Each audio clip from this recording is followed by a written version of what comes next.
Bonjour, je vais vous présenter mon oral de quatrième année à l'IDRAC. L'entreprise choisie ici est Apple, et donc je vais tout de suite vous présenter le plan. Donc dans un premier temps, nous verrons les sources de bénéfices d'Apple ainsi que l'évolution de ses ventes. Et pour finir sur cette petite partie, le levier de croissance. Ensuite, nous passerons à des aspects un peu plus négatifs avec les freins à la croissance, les produits en recul de sa gamme, et nous finirons avec la perte de vitesse d'Apple au niveau de ses parts de marché. Nous ferons une transition ensuite entre cette partie et la revue de littérature en justifiant la problématique que j'ai choisie comme sujet principal de mon rapport de recherche. Et ensuite, nous passerons à l'analyse de la revue de littérature avec les méthodes de recherche d'efficience, quelques cas concrets d'efficience avec quelques exemples d'entreprises, et nous finirons avec l'innovation au cœur de l'efficience. Et enfin, je conclurai en expliquant les pistes à suivre pour l'année prochaine. Donc, dans un premier temps, les sources de bénéfices. Donc, comme vous pouvez le voir avec ce graphique, c'est la téléphonie qui contribue le plus au chiffre d'affaires avec 56%. Mais ce qui est le plus important à voir ici, c'est les 18% qui sont consacrés aux services, et donc au logiciel et à l'iTunes Store. Donc, nous continuons avec l'évolution des ventes. Donc, comme je l'ai dit précédemment, donc on voit que les services sont très importants car ils sont en nette augmentation chaque année chez Apple. Et les iPhones, pareil. L'évolution des ventes a bien progressé, par contre tous les autres produits stagnent. Au niveau des leviers de croissance, avec les forces et les opportunités, donc premièrement, on a une certaine notion de rareté chez Apple, car Apple a une connotation un petit peu luxueuse auprès de ses clients. Elle établit une recherche et développement qui est assez minutieuse, car elle investit plus de 3,4 milliards de dollars en 2018, en sachant qu'Apple c'est 11,5 milliards de dollars de bénéfices en 2018 pour 21,6% de marge nette. Ces produits sont utilisés par un grand public et du coup ce qui lui confère une opportunité comme la demande en perpétuelle augmentation. De plus, ces services, comme je l'ai dit tout à l'heure, contribuent à 18% du chiffre d'affaires, car les utilisateurs utilisent de plus en plus les services d'Apple et surtout les applications et leur contenu, et sont de plus en plus attentifs à ça. Pour finir, au niveau des opportunités, c'est l'intelligence artificielle, car comme on l'a dit, Apple investit des sommes colossales dans sa recherche et développement. Ainsi, cela peut représenter une grande opportunité, vu qu'elle peut améliorer les fonctionnalités de ses produits, ainsi que leur performance. On passe sur les aspects un peu plus négatifs avec les freins à la croissance. Donc tout premièrement avec les faiblesses et menaces. Donc les prix des produits sont assez chers chez Apple, d'où la notion de rareté. Il faut savoir qu'un smartphone peut coûter entre 800 et 1000 euros dès sa sortie, donc ça peut décourager certains clients à se retourner vers la concurrence et donc vers des produits de substitution comme ceux de Samsung ou de Huawei. Enfin, Apple fait peu de stratégies de conquête car la firme connaît sa notoriété dans le monde entier et va faire de la communication seulement sur son site internet, sur les réseaux sociaux et des publicités un peu avant que le produit sorte. La contrefaçon est une des plus grandes menaces pour Apple car elle se passe surtout dans les pays asiatiques et représente un grand manque à gagner dans son économie. Voici la matrice BCG, donc avec des produits en recul, comme on peut le voir avec le produit dilemme et le produit poids mort. Donc ce qu'il faut savoir sur le produit dilemme et le produit pas mort, c'est que l'Apple TV qui est en haut à droite et l'iPod ont eu beaucoup de succès en 2018. Seulement les ventes en 2019 se sont complètement écroulées. Donc Apple songe à arrêter les ventes pour l'Apple TV et l'iPod tout simplement, et bien les clients se tournent vers des produits de substitution comme les chaînes Hi-Fi ou bien les MP4 qui sont beaucoup moins chers et qui sont tout aussi performants et qui répondent tout autant à leurs attentes. Pour finir avec cette partie, on va voir un petit peu la perte de vitesse d'Apple donc au niveau de ses parts de marché, surtout entre l'année 2018 et 2019. Donc Samsung est toujours en première position avec plus de 20% des parts de marché. Par contre, Apple passe en troisième position derrière Huawei qui passe devant lui avec 19% des parts de marché, plus de 19%, tandis qu'Apple plafonne à 18,7%. Et on est ici sur le marché du smartphone. Donc maintenant, je vais justifier pourquoi j'ai choisi la problématique suivante, comment rendre efficient le management d'une entreprise. Donc c'est assez simple. Toute entreprise recherche la croissance et le développement de son ou ses activités. mais pour arriver à ce but, une entité doit être constamment à la recherche de l'efficience pour réduire ses divers coûts liés à sa production et devenir performante, plus performante. Les méthodes et process utilisés sont très divergents d'une activité à une autre, d'une entreprise à une autre et d'une génération à une autre. Cela se traduit donc par la prise en main du management de l'entreprise, et le management en soi est très large et comporte une vision multidimensionnelle, c'est pour ça que je me suis intéressé au management. Il faut savoir aussi que le management se rapproche étroitement de la stratégie, car de la stratégie choisie va en découler le management. Ainsi, j'ai pris le management et l'efficience pour en faire la corrélation dans le développement d'une entité. Donc, on va passer maintenant à la première partie de l'analyse de la revue de littérature. Donc, ce qu'il faut savoir ici dans cette première partie avec la méthode DEA, comme vous pouvez le voir, et la méthode Pentiscan, c'est que ça a été réalisé, cette recherche, par Michel Gervais et Gervais Tenet. Donc, il semblait important d'analyser ces deux méthodes, car elles portent tous les deux sur l'efficience d'un service.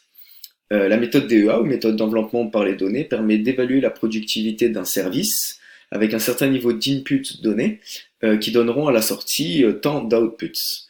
On est donc ici dans la recherche de la flexibilité dans l'allocation des ressources. Cette méthode, elle est complétée par le Pentiscan, qui est un outil utilisé dans le milieu hospitalier pour mesurer l'état de dépendance d'un patient et lui attribuer au quotidien le personnel qui lui est nécessaire. Il est intéressant du coup d'étudier ces deux méthodes car elles proviennent tous deux de milieux différents et pourtant portent tous les deux sur l'efficience d'un service. Ensuite, nous allons nous intéresser au Lean Management et à la méthode Six Sigma. Donc ces deux méthodes ont été inventées par deux constructeurs mondialement connus, Toyota et Motorola. Donc premièrement, le Lean Management soutient l'idée d'améliorer les performances, tout simplement en faisant travailler conjointement le personnel, les machines et les divers sites conjointement, afin de créer une valeur ajoutée avec le moins de gaspillage possible. Le processus Six Sigma, lui, complète le Lean Management, car il fiabilise le processus de production pour contrôler la chaîne d'activité de A à Z afin d'éviter les défauts et donc gagner en efficience. Le plus important avec ce processus, c'est qu'il porte sur la qualité délivrée au client. Je me suis ensuite intéressé à la corrélation entre motivation et productivité avec des auteurs comme Elton Mayo, qui a réalisé une expérimentation pour observer la productivité lors de changements variables des conditions de travail. Donc pour lui, le désir d'être bien avec ses collègues de travail l'emportait facilement sur le simple intérêt individuel et la logique de raisonnement sur lequel tant de faux principes de direction s'étaient fondés. L'European Coordination Center for Research, par exemple, eux, révoquent complètement le lien entre la satisfaction des travailleurs et la productivité. Ils disent qu'il y a une chimère et que ce n'est pas en recherchant le bonheur des salariés que l'on fait décoller les entreprises. On peut compléter cette vision avec Taylor, qui pensait que le travail reposait essentiellement sur une division extrême de ce dernier, avec une décomposition des tâches propres à chacun pour optimiser la productivité. J'ai terminé cette recherche avec Thibaut de Clisson, qui a une vision un peu plus digitale et donc plus actuelle, et qui pense qu'il faut créer une capitalisation des connaissances pour favoriser la collaboration des équipes et privilégier un parcours optimisé pour gérer et créer une montée en compétences en interne. Donc on passe maintenant sur les cas concrets d'efficience. Donc j'ai choisi des cas d'entreprise tout simplement pour appuyer mes propos et pour montrer qu'à un moment donné, les entreprises tendaient vers l'efficience et recherchaient l'efficience. Donc Carrefour et Lidl, par exemple, se basaient sur une restructuration de leur surface de vente et puis l'implantation de nouveaux produits nationaux et régionaux dans le rayon. Surtout pour Lidl qui est passé du hard discount à un nouveau mode de vente de ces produits à nos jours.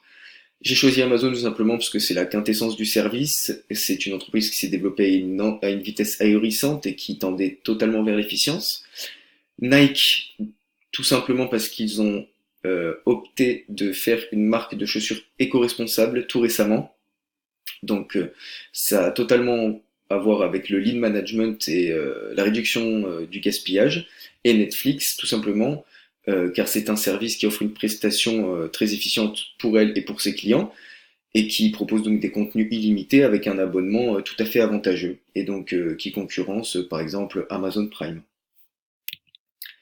Ensuite, je me suis intéressé donc à l'innovation, donc à une autre partie, et premièrement avec l'innovation managériale, Donc ici, j'ai confronté divers auteurs sur l'innovation managériale pour différencier les points de vue qui sont très divergents. Par exemple, Hamel va appuyer le fait que l'innovation managériale est une source principale d'avantages concurrentiels, tandis que Francis Boyer expose que l'innovation de management se retrouve dans les valeurs exogènes, et donc extérieures à l'entreprise avec les clients, les partenaires et les fournisseurs, et les valeurs endogènes, et donc internes à l'entreprise.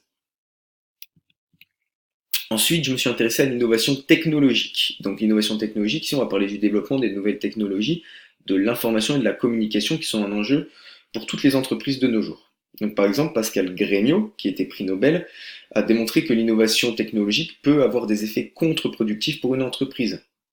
Et j'ai étudié aussi Cohen et Levinthal, qui parlent de capacité d'absorption pour décrire l'intégration des développements externes par les individus. Je parlerai aussi de Joseph Schumpeter avec sa fameuse étude sur les grappes d'innovation. Donc toutes ces comparaisons sur l'innovation technologique entre les différents auteurs cités m'ont permis justement de différencier tous les points de vue. Et pour finir, j'ai terminé ma revue de littérature avec l'innovation de marché. Donc pour finir ici avec cette analyse, je me suis intéressé à des stratégies qui avaient été inventées par exemple par W. Chan Kim et René Mauborgne, et qui concernent l'océan bleu et l'océan rouge. On en a tous entendu parler. Je me suis intéressé aussi à Clayton Christensen, qui lui parle des innovations de rupture et de toutes les formes d'innovation de rupture qui peuvent exister. Et enfin, je me suis aussi intéressé à Peter Drucker, par exemple, parmi d'autres auteurs, qui lui nous permet de comprendre qu'il existe 4 différentes stratégies pour le développement d'une entreprise sur un marché donné. Donc j'ai bien sûr utilisé d'autres auteurs, mais je ne pourrais pas tous les citer. Et la corrélation que j'ai pu faire entre les ouvrages et les articles de ces auteurs ont appuyé mes propos pour tendre vers une vision globale de l'innovation et en général de la revue de littérature. Donc pour conclure, l'année prochaine, j'ai fait une ouverture sur Apple qui est: est-ce qu'Apple s'engage sur un tournant stratégique de son activité? Tout simplement parce que l'année 2018 a été bonne pour Apple, mais le début d'année 2019, comme j'ai pu en parler vivement, est semé d'embûches, on va dire, car les ventes d'Apple ont baissé, et donc Apple doit s'engager sur un tournant stratégique obligatoirement pour reprendre des parts de marché, surtout à Huawei, et donc redorer un petit peu le blason. Donc je vais toujours aller chercher des auteurs et des ouvrages, des articles qui seront basés toujours sur le management et l'efficience. Et je pourrai donc toujours étendre la vision que j'ai sur le management, qui est vision multidimensionnelle, sur d'autres horizons. Voilà, donc j'espère que mon oral vous a plu et je vous souhaite une bonne fin de journée.